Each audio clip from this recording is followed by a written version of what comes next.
Assalamualaikum warahmatullahi wabarakatuh. Perkenalkan, nama saya Muhammad Rizwi Brianto dengan NIM 19020032 dari kelas FSA 19. Di sini saya akan menjelaskan tentang tugas UAS pengolahan pencemaran industri tahun 2022.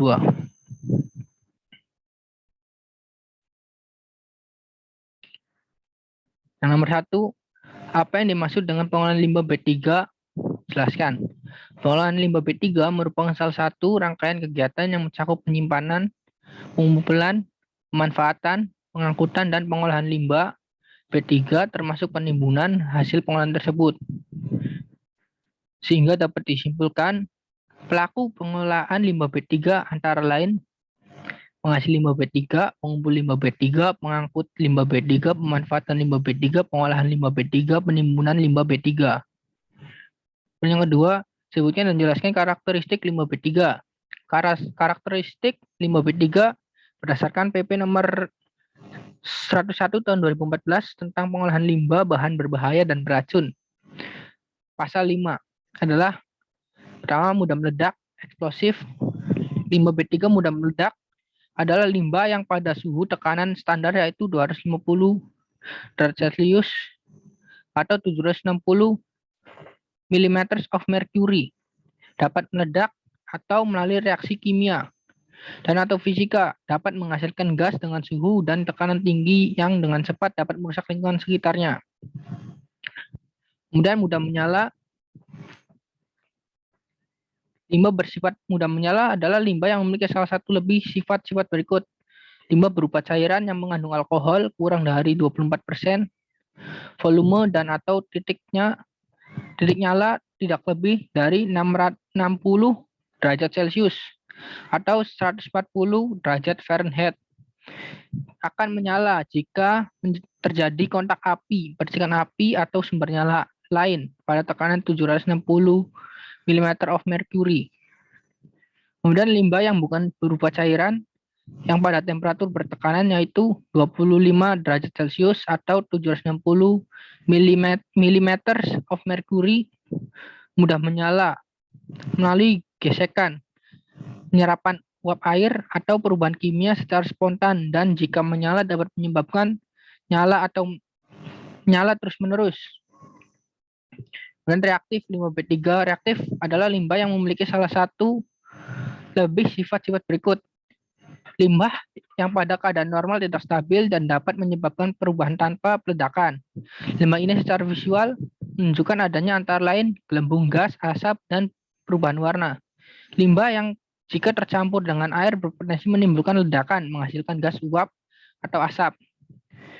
Dan merupakan limbah sianida, sulfida yang pada kondisi pH antara 2 dan 12,5 dapat menghasilkan gas uap atau asap beracun. Dan infeksius. Limbah B3 bersifat infeksius yaitu limbah medis padat yang terkontaminasi organisme patogen yang tidak secara rutin ada di lingkungan dan organisme tersebut dalam jumlah virulensi yang cukup untuk menularkan penyakit pada manusia rentan. Yang masuk ke dalam limbah infeksius antara lain limbah yang berasal dari perawat pasien memerlukan isolasi penyakit menular atau peralatan intensif dan limbah laboratorium. Limbah yang berupa benda tajam seperti jarum suntik, perlengkapan intravena, pipet, pasteur, dan pecahan gelas. Limbah patologi yang merupakan limbah jaringan tubuh yang terbuang dari proses bedah atau otopsi. Limbah yang berasal dari pembiakan dan stok bahan infeksius organ binatang, percobaan bahan lain yang dinokulasi dan terinfeksi atau kontak dengan bahan yang sangat infeksius. Limbah sitoksik yaitu limbah yang bahan yang terkontaminasi dari persiapan pemberian obat sitotoksik untuk kemoterapi kanker yang mempunyai kemampuan membunuh atau menghambat pertumbuhan sel hidup. Dan korosif, limbah dengan pH atau kurang dari 2 untuk limbah bersifat asam dan sama atau lebih besar dari 12,5 untuk yang bersifat basa. Sifat korosif dari limbah padat dilakukan dengan mencampurkan limbah dengan air sesuai dengan metode yang berlaku dan jika limbah dengan pH lebih kecil atau sama dengan 2. Untuk limbah bersifat asam dan pH lebih besar atau sama dengan 12,5. Untuk yang bersifat basa. Limbah yang menyebabkan tingkat iritasi yang ditandai dengan adanya kemerahan atau eritema dan pembengkakan atau edema. Sifat ini diketahui dengan melakukan pengujian pada hewan uji mencit dengan menggunakan metode yang berlaku. Kemudian beracun, toksik. Limbah diidentifikasi sebagai limbah B3 kategori 1. Jika limbah memiliki konsentrasi zat pencemar lebih besar dari TLCPA, sebagaimana tercantum dalam lampiran 3 yang merupakan bagian tidak terpisahkan dari peraturan pemerintah ini. Limbah diidentifikasi sebagai limbah B3 kategori 2. Jika limbah memiliki konsentrasi zat pencemar sama dengan lebih kecil dari TCLPA dan lebih besar dari TLCPB, sebagaimana tercantum dalam lampiran 3 yang merupakan bagian tidak terpisahkan dari peraturan pemerintah ini. Kemudian nomor 3 sebutkan dan jelaskan kategori limbah. Yang pertama ada limbah B3 dari sumber spesifik. Segala macam limbah berbahaya yang berasal dari kegiatan utama industri dapat dikategorikan sebagai jenis limbah B3 dari sumber spesifik. Kemudian limbah B3 dari sumber tidak spesifik. Sama halnya dengan limbah B3 dari sumber spesifik, limbah jenis ini juga berasal dari aktivitas industri. Hanya saja limbah sejenis ini bukan berasal dari kegiatan utama industri, melainkan dari kegiatan sampingannya, seperti kegiatan pemeliharaan alat, pencucian, pengemasan, pelarutan kerak, dan zat jenisnya. Kemudian limbah B3 dari B3 sudah kadaluarsa, tahu tumpah, dan bekas kemasan B3.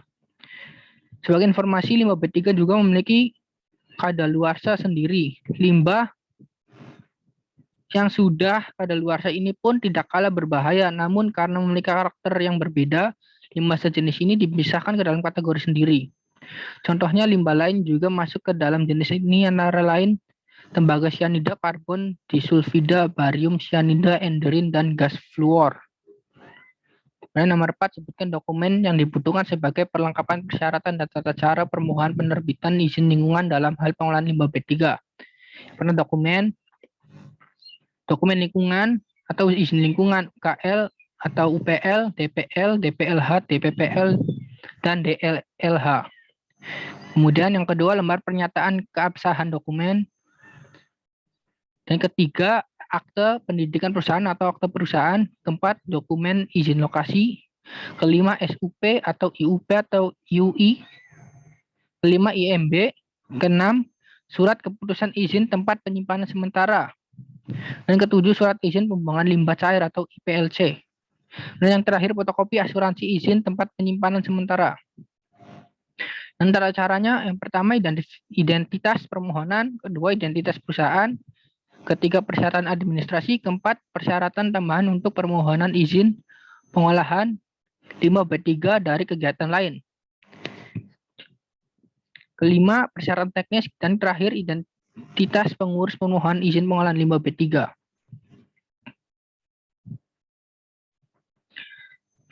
Dan nomor 5, sebutkan dan jelaskan fasilitas yang dibutuhkan di dalam penyimpanan limbah B3 berdasarkan kategori dan sumbernya.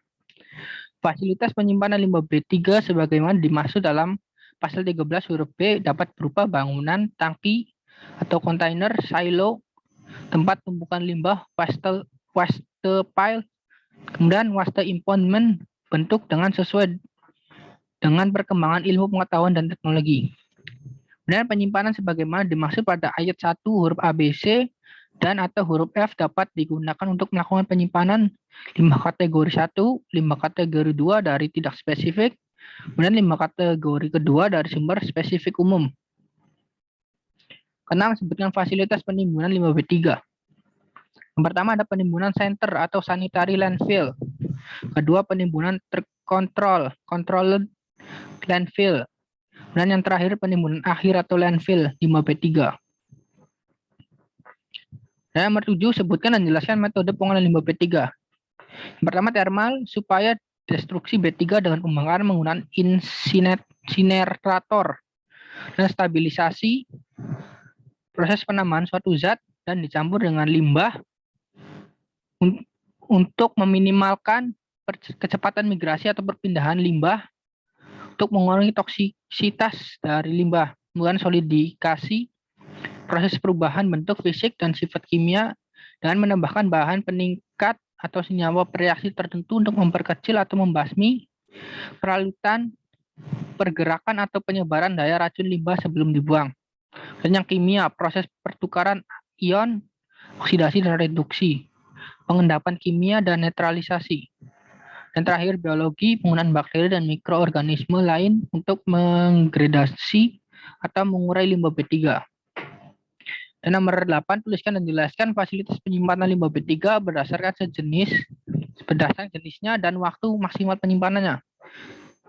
Fasilitas penyimpanan yang pertama kategori 1 untuk limbah B3 yang dihasilkan sebesar 50 kg, waktu penyimpanannya 90 sampai 180 hari.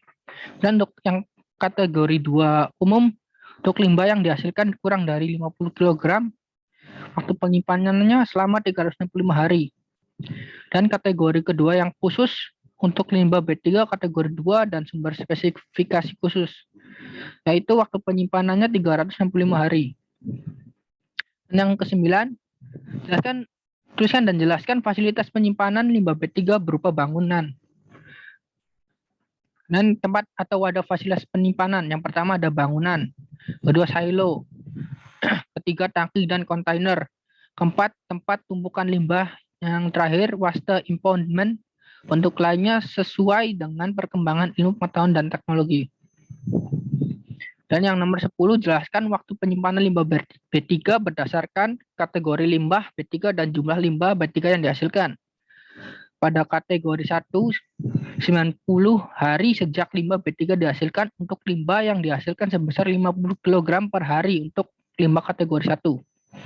Dan untuk kategori 2 umum, 365 hari sejak limbah B3 dihasilkan untuk limbah B3 dihasilkan kurang dari 50 kg per hari untuk limbah B3 kategori 2 sumber tidak spesifik dan sumber spesifik umum. Dan untuk kategori 2 khusus 365 hari sejak limbah B3 dihasilkan untuk limbah B3 kategori 2 sumber spesifik khusus. Kemudian nomor 11, sebutkan periode pelaporan pada tiap tahapan pengolahan limbah B3. Tahapan pelaporan yang pertama ada format laporan, kedua lingkup status laporan, ketiga uraian informasi, keempat kegiatan pengolahan limbah B3, pihak yang menerima laporan. Kemudian nomor 12, gambarkan mekanisme perizinan pengolahan limbah B3 disertai dengan waktu pada setiap tahapannya. Yang pertama ada permohonan, kemudian ke persyaratan administrasi. Jika belum lengkap, diulangi lagi ke permohonan. Jika sudah lengkap, lakukan verifikasi teknis.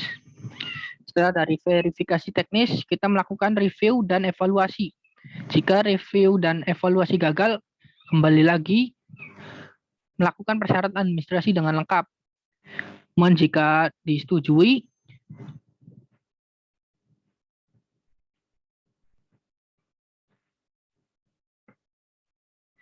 persyaratan teknis, lakukan maksimal hari kerja, kemudian rekomendasi Menteri dari Lingkungan Hidup, penetapan persyarat ketentuan dalam rekomendasi.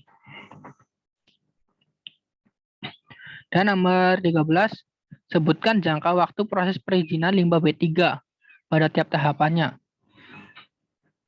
Proses perizinan yang pertama permohonan izin, yang kedua verifikasi izin, yang ketiga hasil verifikasi izin, yang keempat penerbitan izin, rentang waktunya 2 hari, 45 hari, 7 hari, dan 1 hari.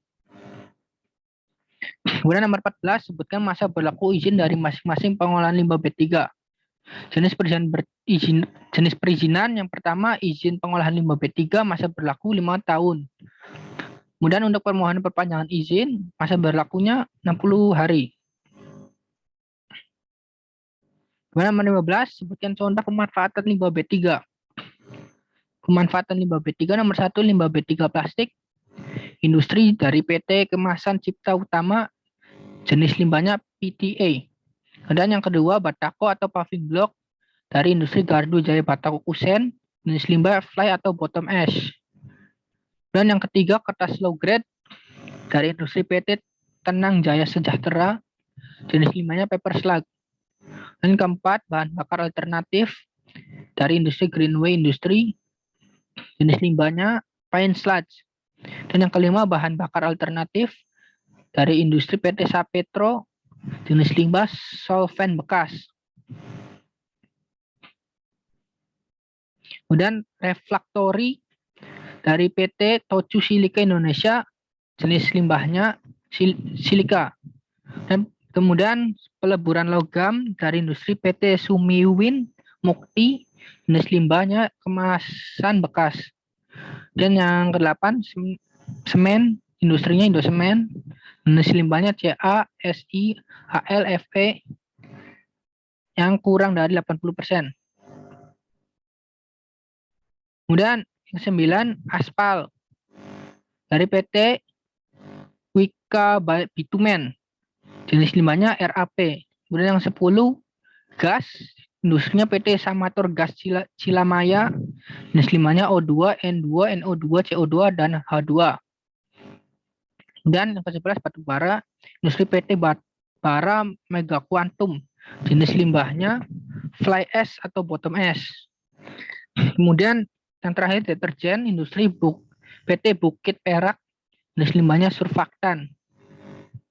Dan yang terakhir, sebutkan fasilitas pengangkutan limbah B3 berdasarkan kategori dan sumbernya. Jelaskan ketentuan informasi yang harus pada kendaraan pengangkutan. Yang pertama, ada pengangkutan limbah B3 wajib dilakukan dengan menggunakan alat angkut yang tertutup untuk limbah B3 kategori 1, yaitu truk tangki. Kemudian pengangkutan limbah B3 dapat dilakukan menggunakan alat angkut yang terbuka untuk limbah B3 kategori 2, yaitu truk bak terbuka. Dan selanjutnya ketentuan informasi. Untuk alat angkut darat limbah B3, pemberian simbol wajib memenuhi persyaratan seperti foto alat angkut berwarna dari depan, belakang, kiri, dan kanan. Kemudian terlihat identitas nama perusahaan, ditulis lengkap, dan bukan singkatan di kanan, kiri, depan, dan belakang. Kemudian nomor telepon perusahaan wajib tercantum permanen, nomor yang dapat dihubungi apabila terjadi kecelakaan di sebelah kanan dan kiri kendaraan. Sekian dari saya, kurang lebihnya mohon maaf. Wabillahi taufik wal hidayah. Assalamualaikum warahmatullahi wabarakatuh.